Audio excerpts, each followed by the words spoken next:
श्री शिवाय नमस्तुभ्यम। हर हर महादेव महाराज। ये जो 18 सितंबर गुरुवार ये दिन आप सभी लोग जानते हो कि ये श्राद्ध पक्ष चल रहा है और ये जो 18 सितंबर गुरुवार के दिन इस पवित्र भाद्रपद महीने की श्राद्ध पक्ष की द्वादशी तिथि पड़ रही है, यानी कि श्राद्ध पक्ष की द्वादशी तिथि। अभी पितृपक्ष चल रहा है तो ये श्राद्ध पक्ष की द्वादशी तिथि सबसे बड़ी और विशेष द्वादशी तिथि है महाराज। श्राद्ध पक्ष की द्वादशी तिथि के दिन किया जाने वाला ये एकमात्र उपाय 11 चावल के दाने और एक हल्दी के दीपक। भक्तों, शिव महापुराण की कथा में बताया गया है कि पितृपक्ष की द्वादशी तिथि का बड़ा महत्व होता है, जैसे कि 18 सितंबर गुरुवार श्राद्ध पक्ष की द्वादशी तिथि। देखिए, आप सभी को पता है कि अभी श्राद्ध पक्ष चल रहा है, यानी कि पितृपक्ष और श्राद्ध में यदि हम कोई सा भी उपाय करते हैं तो स्वयं हमें हमारे पितरों का आशीर्वाद प्राप्त होता है। द्वादशी तिथि महाराज जी 18 सितंबर गुरुवार श्राद्ध द्वादशी तिथि के दिन ये 11 चावल के दाने और एक हल्दी के दीपक उपाय को अवश्य करें। और आप सभी को पता है कि द्वादशी तिथि का यदि कोई सा उपाय है तो वह केवल और केवल मात्र 11 चावल के दाने और एक हल्दी के दीपक वाला उपाय। आपको इस उपाय को किस समय करना है? प्रदोष काल के समय या फिर सुबह के समय। यह संपूर्ण बातें हम आगे करेंगे। अब देखिए महाराज, यदि हम श्राद्ध पक्ष में यदि हम एक दीपक भी प्रज्वलित करते हैं अपने पितरों के नाम से, तो इस दीपक की रोशनी हमारे पितरों तक जाती है और उनका हमें आशीर्वाद प्राप्त होता है। उससे हमारे जीवन में चल रही कठिनाइयों समाप्त होती है। जैसे कि पितृदोष, कालसर्प दोष, वास्तु दोष, उसी प्रकार से हमें 11 चावल के दाने और एक हल्दी के दीपक को करना है 18 सितंबर गुरुवार और पितृपक्ष की द्वादशी तिथि। देखिए, इन दोनों योग बहुत मुश्किल से आता है, ऐसे मौके बार बार नहीं मिलते। केवल वर्ष में एक बार ही इस उपाय को करने का मौका मिलता है। देखिए, मेरी कई सारी अन्य माताएं बहनें हैं जिन्होंने इस उपाय को आज तक किया ही ना हो और उन्हें इस उपाय के बारे में पता ही ना हो।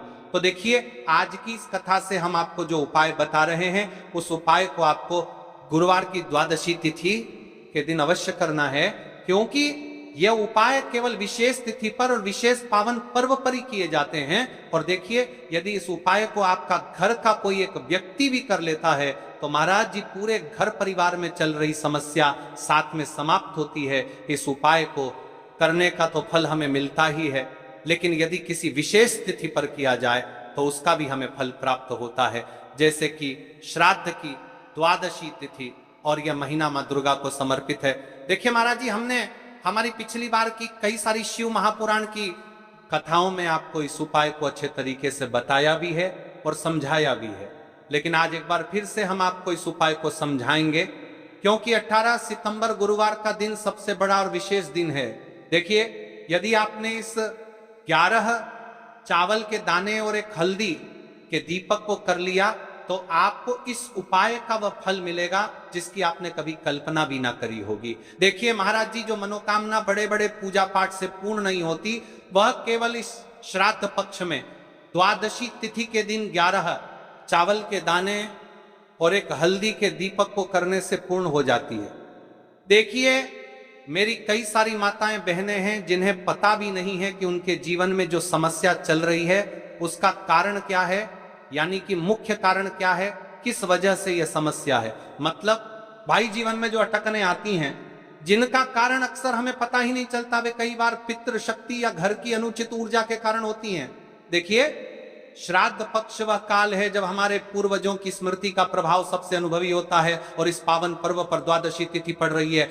तो यदि आप यह उपाय द्वादशी तिथि वाले दिन करते हैं तो इसका 100 गुना बढ़ जाता है। देखिए महाराज, 11 चावल के दाने और एक हल्दी के दीपक जो शुद्धता और रक्षा का प्रतीक है, द्वादशी तिथि की घड़ी में यह उपाय करके एक दीपक जलाकर हम अपने घर तारेगा कि नकारात्मक बंधनों को तोड़ने, पूर्वजों की शांति प्राप्त करने और जीवन में अच्छे अवसर पुण्य सक्रिय करने का आग्रह करते हैं। इसलिए आपसे निवेदन कर रहे हैं 11 चावल के दाने और एक हल्दी के दीपक अवश्य करें। देखिए महाराज जी, हम आपको आगे चलकर संपूर्ण बातें बताने वाले हैं। कि इस उपाय को आपको किस प्रकार करना है, सामग्री कहां से लेनी है, किस समय करना है, कैसे करना है।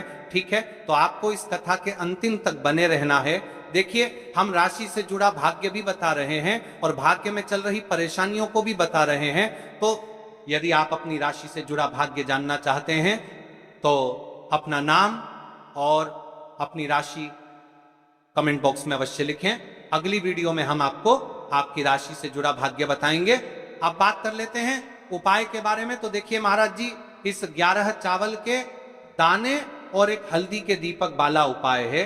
तो आपको कल इस श्रद्धा पक्ष की द्वादशी तिथि पर इस उपाय को अवश्य करना है। देखिए, अब बात कर लेते हैं हम उपाय के बारे में।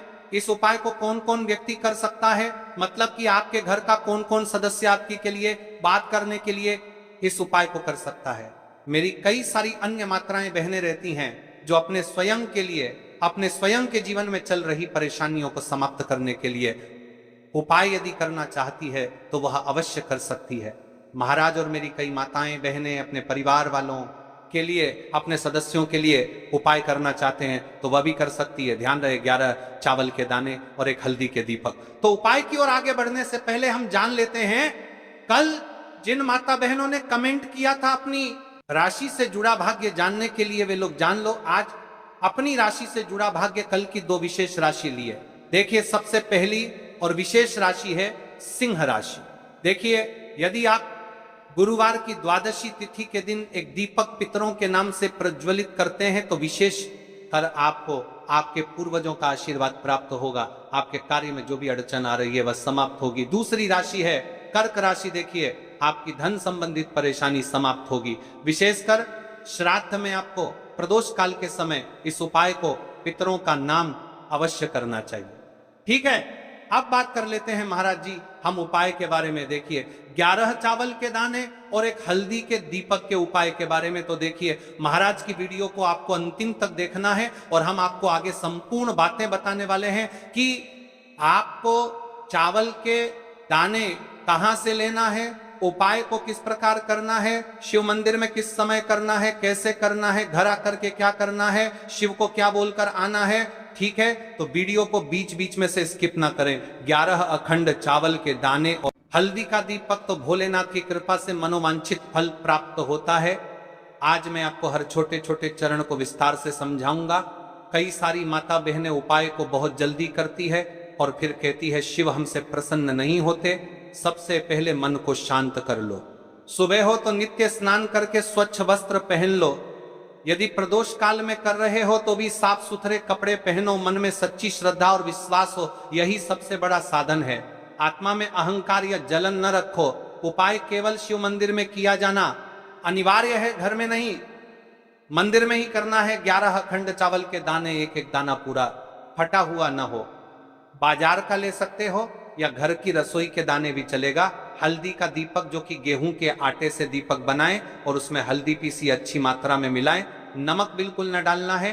दीपक में रुई की बत्ती लंबी और तेल भरें। तेल के लिए तिल का तेल आदर्श है, पर आप तिल, सरसों, साधारण दीप तेल में से कुछ चुन सकते हो। कम से कम इतना तेल डालें कि दीपक स्थिर जलता रहे।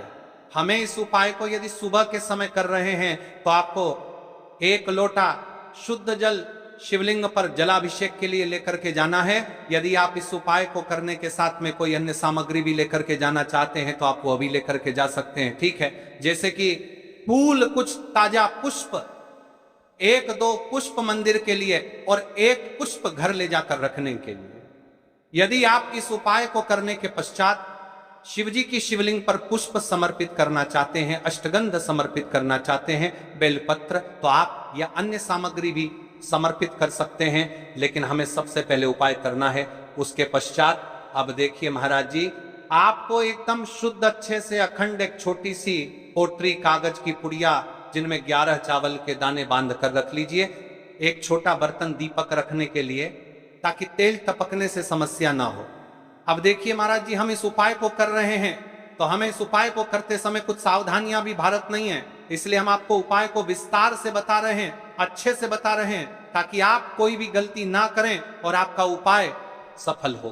तो देखिए, हम बात कर लेते हैं हल्दी के दीपक के बारे में, हल्दी दीपक बनाने की विधि। अब मैं आपको दीपक बनाने की विधि विस्तार से बताऊंगा, साधारण है, ध्यान से बनाइए।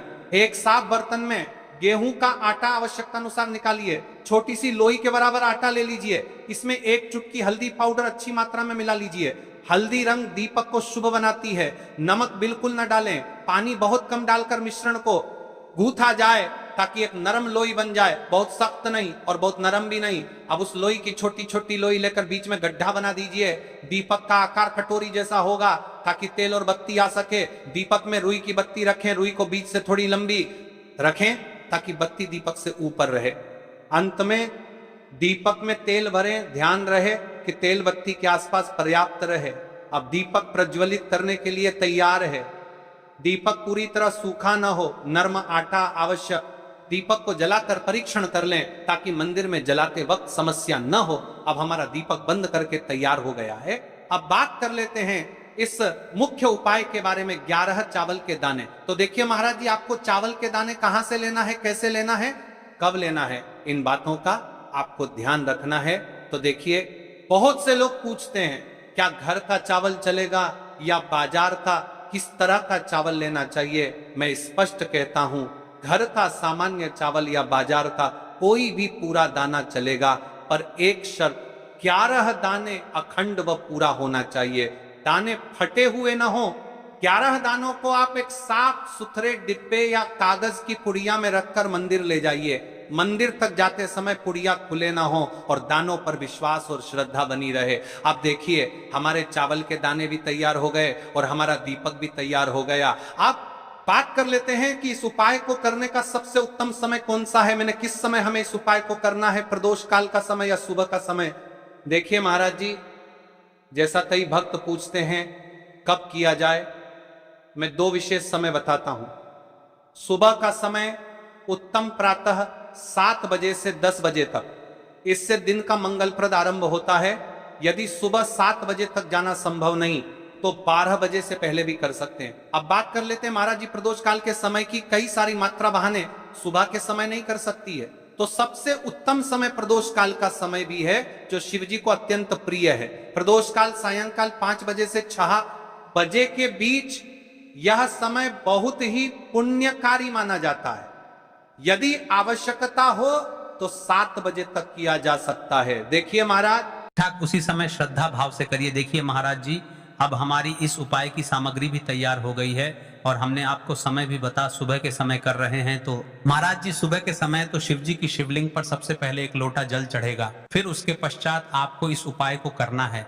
और यदि प्रदोष काल के समय कर रहे हैं तो आपको एक साधारण दीपक प्रज्वलित करना है, फिर उसके पश्चात आपको उपाय करना है, ठीक है। और हाँ, एक विशेष और मुख्य बात, कई सारी मेरी अन्य माताएं बहनें रहती हैं जो मंदिर जाते से ही दूसरी अन्य माता बहनों से सामग्री मांगने लगते हैं, जैसे कि जीजी आज आपने एक बेलपत्र लाए हो तो मुझे दे दो। जीजी आपके पास तो बहुत सारे फूल दिख रहे हैं, एक फूल दे दो मुझे। आपको शिव मंदिर में जाकर के इस प्रकार से नहीं करना है, ठीक है। केवल अपने जो अपनी सामग्री लेकर गए हैं उसी से उपाय करना है। अपने गांव के आसपास में जो भी शिव मंदिर हो, जो भी शिवालय हो, वहां पर पहुंच जाइए। शिव जी की शिवलिंग के पास में एक ऐसे स्थान पर बैठ जाइए जहां पर आप अपना उपाय पूर्ण रूप से कर ले और किसी ने माता बहनों को दिक्कत या परेशानी ना आए।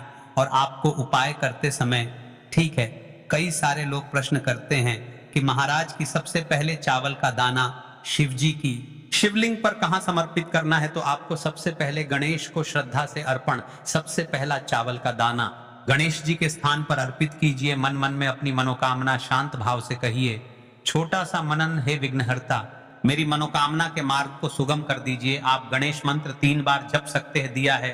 तो देखिए, एक मुख्य बात, यदि आप इस ऐसा मनन है विघ्नहर्ता, मेरी मनोकामना के मार्ग को सुगम कर दीजिए, आप गणेश मंत्र 3 बार जप सकते हैं। ओम गम गणपतये नमः। शिवलिंग पर जलाभिषेक। अब शुद्ध जल का लौटा निकालिए और शिवलिंग पर धीरे धीरे जल चढ़ाइए। जल चढ़ाते समय मन में बार बार यूएम नमः शिवाय का उच्चारण करें। यह सबसे मुख्य मंत्र है। आप मन में 11 बार, 21 बार या 108 बार जप कर सकते हैं, परंतु यदि समय कम हो तो कम से कम 11 बार अवश्य जपें। जलाभिषेक के साथ ही विनम्रता से कहिए, हे भोलेनाथ, मेरी मनोकामनाओं को पूर्ण कर दो, जीवन के कष्टों को दूर कर दो। अब बात कर लेते हैं हल्दी के दीपक के उपाय के बारे में। इस उपाय को भी आपके साथ में ही करना है हल्दी दीपक प्रज्वलित और आरती। अब अपना हल्दी दीपक निकालिए और उसमें आग लगाइए। मंदिर नियम के अनुसार दीपक वहां जलाना था, तो मंदिर की अनुमति देखिए, पर यदि मंदिर अनुमति देती है तो दीपक शिवलिंग के पास रखें और प्रज्वलित कीजिए। दीपक जलाते ही ध्यान से कहिए, यह दीपक मेरे जीवन का अंधकार मिटाए, गरीबी और दुख दूर करे और घर में लक्ष्मी का वास कराए। दीपक की लौ से शिवलिंग का प्रकाश पूजन आरती कीजिए। दीपक को धीमे धीमे घुमाइए और ओम नमः शिवाय अथवा कोई भक्ति गीत गाते हुए आरती करें। अब जो आपने अपने साथ अन्य सामग्री लेकर के आए हैं, जैसे कि पुष्प लेकर आए हैं, अंत में फूल अर्पित कीजिए। एक छोटा सा पुष्प मंदिर से लेकर घर के मंदिर के लिए अपने साथ रख लीजिए। ध्यान रहे, जो भी पूजा सामग्री आपने मंदिर में छोड़ा है वह मंदिर के नियमों के अनुसार ही होनी चाहिए। कुछ मंदिर चावल दाने वापस नहीं लेने देते, इसलिए पुष्प घर के लिए अलग। पूरा कार्य करने के बाद हाथ जोड़कर कहते हैं, धन्यवाद भोलेनाथ, आपकी शरण में आता हूं, मेरी मनोवांछाएं आप पूर्ण करिए। शांति और प्रणाम करके मंदिर से बाहर निकलिए। अब आपका उपाय पूर्ण हो जाता है। देखिए महाराज जी, आप उपाय करने से पहले इस वीडियो को देख रहे हैं तो हम आपको पूर्ण बातें अच्छी तरीके से समझ रहे हैं। कुछ सावधानियां और विशेष बातें जो आपको हमने पहले भी बता दी है, लेकिन आपको एक बार फिर से बता देते हैं। फिर इसके पश्चात हम जानेंगे 7 चने की दाल वाला उपाय, जो कि स्वर्ण समर्पण वाला उपाय है। कि कुछ मुख्य बातें, चावल के दाने फटे ना हो, ये सबसे महत्वपूर्ण। अखंड दाने ही रखें, दीपक में नमक न डालें, आपने साफ कहा था, इसलिए नमक बिल्कुल मना। यदि किसी कारणवश 1-2 दाने छूट जाएं, घबराइए मत, श्रद्धा के साथ जो कर सके वही करें। पूरा मन लगाकर करें तो प्रभाव मिलता है। यदि आपके घर का कोई भी एक व्यक्ति या फिर कोई भी व्यक्ति इस उपाय को करता है तो आपको क्या क्या लाभ होने वाले हैं महाराज जी, और क्या क्या समस्या समाप्त होगी, ध्यान से सुनिए। मन में शांति और स्थिरता आती है, में आने वाली अनावश्यक बाधाएं कम लगती हैं, धन संबंधी परेशानियां धीरे धीरे घटने लगती हैं, आर्थिक स्थिति बेहतर होने लगती है, पारिवारिक संबंधों में स्नेह और समझ बढ़ती है। जिन इच्छाओं का मन में लगातार अभाव रहा, उन पर वास्तविक परिवर्तन देखने को मिलता है। ध्यान रहे, ये लाभ श्रद्धा और कर्म दोनों से जुड़ते हैं। शिव की कृपा तो मिलेगी, पर प्रयास भी साथ रखिए। तो देखिए भक्तों, अब हम बात कर लेते हैं 7 चने की दाल के उपाय के बारे में। देखिए, ये सबसे बड़ा और विशेष महा उपाय है। ये केवल विशेष तिथि पर आता है और इस उपाय को केवल वह व्यक्ति कर सकते हैं जिनके जीवन में धन की समस्या है, जिनके पास पैसा आते ही रुक जाता है या कहीं अटक जाता है, जिन्हें मेहनत के बावजूद कभी आर्थिक उन्नति नहीं मिल पाती, जिन्हें बार बार कर्ज और तंगी का सामना करना पड़ता है। उन सब के लिए यह उपाय अमृत के समान है। सिर्फ 7 चने की दाल, बस इतना सा करना है और देखना भक्तों, आपके जीवन में कैसा दिव्य परिवर्तन होता है, कब और कैसे करना है। अब मैं आपको इस उपाय की संपूर्ण विधि बताता हूं। सबसे पहले आपको 7 दाल तैयार करनी है। ध्यान रहे, 7 चने की दाल, यानी एक चने में 2 दाने होते हैं, उस हिसाब से बिल्कुल 7 दालें, और इन 7 दालों का कोना टूटा हुआ नहीं होना चाहिए। ये शुद्ध, अखंड और साफ सुथरे होने चाहिए। इस उपाय को भी आपको शिव मंदिर में ही करना है। अब बात कर लेते हैं समय के बारे में। आपको किस समय करना है इस उपाय को करने का? समय 2 प्रकार का है। सुबह का समय, प्रदोष काल का समय। सुबह आप इसे 8 बजे के बाद और 12 बजे से पहले कर सकते हैं, क्योंकि इस समय सूर्य पूर्ण रूप से प्रकट